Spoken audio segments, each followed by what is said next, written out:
Good morning, good afternoon, and good evening, everybody, and welcome to today's episode of the Never Peak Project Podcast. I'm your host, Coach Ranger, and in 2024, I walked 2,642 miles across the United States of America. Along that way, I met with dozens of entrepreneurs, nonprofit leaders, and amazing community members that are making a real difference in their communities. And the reason for that was to really learn from them and identify what it takes to make a successful business or organization. And in today's episode, I'm going to be looking back at my time as the president of the Northern California Herpetological Society in Sacramento, California. And in today's episode, we're going to dive into three key principles that you can take along in your journey starting today. The first one is going to be the importance of having a clear mission statement for what it is that you do in the transformation that you offer your clients. The second is going to be the difference between selling someone something and enrolling them in a vision. And third, it's going to be about setting clear agreements and boundaries with those that you work with. Even if you're a solopreneur, you will still be working with people from time to time, whether it's people in your networking groups or vendors or customers. And I just want to help make it clear on how to set clear boundaries and agreements with those that you come in contact with. So sit back, relax, grab the beverage of your choice, and let's dive in as we learn about my top three takeaways from working as the president of the Northern California Herpetological Society. So something that I think is extremely interesting about the way that life works is that people know you very differently depending on where they met you. So for a lot of people, I'm Coach Ranger. For others, I'm the guy that walked across America. But for some that knew me a few years ago, I am the reptile guy. In 2019, I adopted a ball python from a reptile rescue in Sacramento called the Northern California Herpetological Society. For the rest of the episode, I'm just going to call it NCHS to make it easier. But I adopted a ball python from NCHS, I followed them on social media, and I kind of thought that that was going to be the end of it. I got the ball python, his name is Scooter, I still have him, and he was a graduation gift for myself from college at the time. But a few months later, I was following them on social media and I noticed that they had made a post that they were looking for a publications director to do their newsletter. I expressed my interest. I went to a few board meetings. I ran for the position and I lost. I ran for it to be the publications director for 2021 and I lost to another gentleman that had more experience doing newsletters, that had more writing experience, and really wanted to get into that world more. So I ended up just being on as a board member at large, just a general guy on the team. But cut forward a few months later, and that guy had to leave for some reason, the guy that I had lost to. So I moved into that position. And then a few months later, the president had to step down. So then I moved into that position. And then the programs director, the event planner, had to step down. So again, I moved into that position. And that's what I call my 3Ps period of being in NCHS. And that's not quite what we're going to be talking about. But I'm going to be talking about the three main lessons that I learned during that time and how it can apply to your business in solopreneurship. So the very first thing that I want to hit on is the importance of having a clear mission statement. When I first got elected on as president, one of the things that I noticed is our mission statement and what folks thought we were there for didn't quite align with what the board wanted to do. Typically, herpetological societies are more so conservation based, and at the time, that is what our mission statement was focused on. Whereas the board was more focused on rescue, rehabilitation, and education. So there's a little bit of a mismanagement and misstep in terms of the real reason why we were there. And that caused some issues when we were trying to bring new members into the society, when we were trying to ask donors for donations, was we all kind of said something a little bit different. And again, that just led to missed opportunities, people being a little bit confused. Oh, person A said this, but now you're saying that. It doesn't really help you solidify anything. So one of the things that I worked on as president, one of the very first things, was updating our mission statement. And that is something that I help entrepreneurs, community members, etc., work through constantly throughout my coaching. Not quite of getting a clear mission statement for themselves, but understanding the purpose. Whether I am doing a 12-week coaching session with someone, I am figuring out what their coaching purpose is. If they say that something's important to them, I ask them why. I really want people to be clear on their purpose, their why, or their mission for whatever it is that they're doing. And that is something that is very clear and established in a lot of the nonprofit world. All the nonprofits that I mentioned on my podcast when I was walking across America, every single one of them had a mission statement. It was clear, concise, and specific. So I want to give you just a few tips that I take into account when creating a mission statement.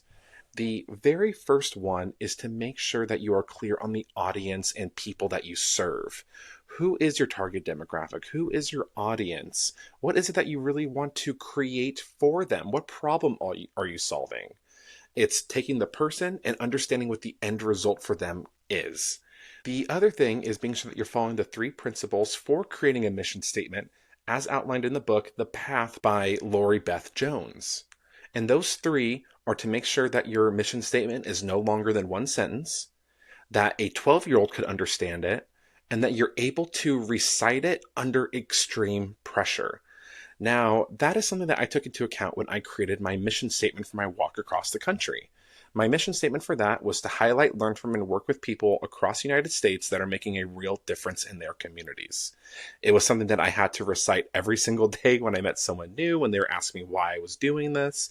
I recited it when I was in extreme heat, extreme cold, in the rain, when there's a bunch of traffic going by. And when I would say that to kids, they would be able to understand what it meant. And it was one sentence. There wasn't a lot of extra explanations or jargon. And that was something that was able to quickly connect with people all across the country. I said it on the side of the road. I said it on news stations, on radio shows, on podcasts, written format. And people were able to quickly understand what that meant and really figure out which part of that worked for them the most, which one they really resonated with. Whereas for NCHS, the mission statement that we landed on was to promote the well-being of reptiles and amphibians through education, conservation, and rehabilitation. Now, that was something that anybody could understand. That was something that when we said it at expos or educational events or just to some random guy on the street, it would give them a quick understanding of what it is that we're about, what it is that we do. They can kind of fill in some gaps, but it could lead into more conversation about the exact mission of what we're trying to create. Like, what do you mean by education? What does that look like? What about conservation? What about rehabilitation? It gives people these different pathways to go down and talk about to the people, the prospects that we're meeting at shows, whether they're going to be a member, whether they're going to adopt or be a donor. And same thing with my walk across the country to highlight, learn from, and work with. Well, what do you mean by highlight? Oh, I mean that I'm going to have some folks on my podcast, on my social media, highlight, learn from. I'm going to learn from them on those episodes. I'm going to ask them questions that I would want to know about so that I can apply to my business and help folks later down the road and work with. I want to be side by side with them. I want to volunteer. I want to get to really know the inner workings of their organizations and how that could apply to what I want to create. So those are the three main factors when it comes to writing it. But you really want to make sure that you also are clear on who and what you're offering folks. The next lesson that I learned from the nonprofit work was to enroll, not sell. Now, the difference between enrolling and selling is that enrolling is really about inviting folks to be a part of what you're trying to create. You're focusing on shared values. You're focused on shared vision, as opposed to selling is trying to get a product or a service in their hands or life that could potentially help them. Now, when it comes to enrollment on the reptile nonprofit side, the biggest example of that was the membership that we would sell. We had a couple different models for it, either a monthly or a yearly cost basis. But really the whole idea was that we were bringing in people that had shared values to us. We were looking to bring in folks that cared about proper husbandry, folks that cared about conservation of wildlife, and folks that want to make a difference in a hobby and industry that they are actively a part of. Now, when it comes to selling, we didn't want to just push this down people's throats. We didn't want it to be something that we felt icky about, right? And that was something that got brought up a lot, was that our people weren't salesmen. They were keepers. They were people that cared about husbandry. They were the board members. And I think something that really highlighted that was at each of those events that we went to, we would typically have a raffle basket. And what I noticed was the two gentlemen, two of the husbands of the board members that were fantastic at selling, they wouldn't say, hey, buy this ticket. They would say, hey, do you want to support our mission of rescuing and rehabbing animals? Now, that was a lot more of I don't know, a hook than, hey, buy this ticket so they can win this prize. They were really able to wrap people in based off of a shared value and then bring them into that conversation. And we sold hundreds and thousands of dollars worth of raffle tickets that went straight to helping the animals that were within our care. Now, when it comes to applying this to your business, I think the biggest thing is to share the things that are important to you as an individual, that share things that are important to you as a company, and really show those values through the things that you create in the public eye. Something that I've noticed is companies like Tony's Chocolonely do this fantastically. Their big thing is that they don't support child and slave labor in the cacao industry and the cacao suppliers that they work with. They pay double or more the typical daily rate of cacao farmers in those regions. And they talk about this constantly on their social media. They're not saying, hey, buy our chocolate, it's the best. Hey, buy our chocolate, it tastes great. They're saying, we are here for people that want to support what it is that we're trying to create, which is fair and equitable trade and commerce throughout the entire world. We just so happen to do that by selling chocolate. If you want to be a part of that, fantastic. Here's our link. But more importantly, we want to make people aware of this issue that is happening.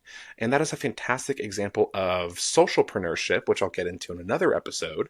But really, it's about showing the dream outcome and vision that you want to create from your product or service so that others can feel more empowered when they buy that and partake in that. It's about creating a community rather than just a customer. And I think that that is something huge when it comes to creating a movement, which if you want to learn more about that, I would recommend Expert Secrets by Russell Brunson. I'll put that in the show notes so that you can check out the Amazon copy. But really about creating a movement around your service or product. Now, moving into the final lesson that I learned that I want to share with you guys today is the importance of making clear agreements. Now, nonprofit work, just like most any other organizational structure, is really based around people working together. And it's not just people working together, it's people communicating with one another. And that is something that is going to be a constant throughout anybody's journey of solopreneurship, entrepreneurship, whether you have a team, whether you have virtual assistants, being able to set clear agreements and expectations with one another is extremely important for creating the vision and mission that you're trying to achieve. Because ambiguity often leads to confusion and inefficiency. And I'm going to pull out a little bit of a Ted Lasso quote here, but really when it comes to setting agreements, it's about being curious, not judgmental. And when I say judgmental, I don't mean negative, right? I mean that you're creating stories in your head about what something means. It's being able to ask questions, ask clarifying questions about the events, about the expectations. That was something that came up for us a few times was we'd be asked to do an educational event. We would say, great, we'll do our normal setup. The other people, the vendor would say, that's fantastic. And then we would show up and then the vendor would communicate with me that that wasn't quite what they were expecting. They were still happy with it, but they were hoping it would be X, Y, and Z. Then later on, what I would do is when we would set up these educational events, I would ask very specifically, what do you expect from us during this event? And that just led to so much more clarity, happier vendors, better presentations on our part that really aligned with what the vendor was trying to create for their audience, whether it was a school, another nonprofit, or just another reptile expo. It helped us make sure that we were hitting all the points that we were supposed to hit. And especially in the cases where there was a donation or a monetary exchange involved, we wanted to be sure that we were hitting all the expectations extremely clear. When it comes to the organizational side, it's not just about working with the event director, with the vendor or the host. It's the event director working with the individual volunteers and other collaborators on it, whether we're working with another nonprofit or just people on our board and volunteers, being able to say, hey, this is exactly where we're going to be. This is what we're going to do. Martha, you do this, Rebecca does this, etc. down the line. Being able to see exactly what everybody else is doing and how to do it helps a ton. Now, something that I saw that comes up as like a little bit of an extra pro tip are bucket words. And when I say bucket words, those are words that are very small, but they hold a lot inside of it. So, for example, if I wanted to say someone is a good communicator, and I just put good in front of communicator, everybody kind of has different ideas of what that means. But when you really look at that bucket and you look in that good bucket, you see that it means things like they are able to form a coherent thought. They're able to organize a speech. They're able to have good eye contact. They have a good way of expressing themselves, et cetera, et cetera. So that's something to be on the lookout for in your organizational structure, that whenever somebody uses a bucket word like good, bad, exceptional, you really ask them, what do they mean by that? What does that look like to them? That is something that after I started using it, really changed the game in terms of understanding what my fellow volunteers expected from me, but also the people that we were working directly with. So a modern day practical example of this is the BRN group that I'm a part of, the Business Referral Network through the San Mateo County Chamber of Commerce. Is the very first meeting I asked them, what agreements would you like to set now? So for example, some of those included, we want to start right on time, we want to be laser when we speak, and we want to get out at the time that we have agreed upon. Very time-focused group. I love that. We're very efficient and down to the mission of why we're there. So that is something that I would recommend that you set with your team as well, is what agreements would we like to make with one another? Because it's about setting those ahead of time, but also talking about them so that as issues arise or as agreements aren't being met, people feel empowered to have that conversation with you to kind of get you back on track, or you can initiate that conversation with them to get where you want to go. So when it really comes down to it, I would say that those are my three main lessons that I learned from being the president of a nonprofit for a few years. So whether you're running a rescue or a revenue-based business, the principles of leadership really do stay the same when it comes to purpose-driven management. Take time to clarify your mission, really enroll your audience in the world that you want to create, and show how your product or service fits into that vision, and establish clear agreements with those that you're in partnership with. I really hope that the lessons and tips that I shared today are impactful and useful for you on your journey of creating the business that you want to see in the world. Let me know what your mission is. Go ahead and share it with me on Instagram. I'm going to post a carousel about today's episode. Let me know what your mission is. My Instagram handle is just at withinrange_coaching. That information will be in the show notes. And if you want to learn more about aligning your business with purpose, reach out to me. I'd love to help you out on your entrepreneurial journey, to help you align with your purpose, set up the accountability structures to get there, and work towards purpose-driven action so that your business and bottom line grows. And that's all I have for today's episode. This week on the podcast, we have some extremely exciting things planned. On Wednesday, I'm dropping an episode with Ty King from the Arkansas Podcast Collaborative. They're an amazing nonprofit that helps podcasters all across the country build, monetize, and grow their podcasts. And on Friday, I'm going to be going down to the Half Moon Bay Chamber of Commerce to record a entrepreneurship update for everybody. And I'm going to be using the fancy new equipment that Crystalline and her team have built up in the chamber. So I'm hoping that we'll have some fantastic audio and video for that episode.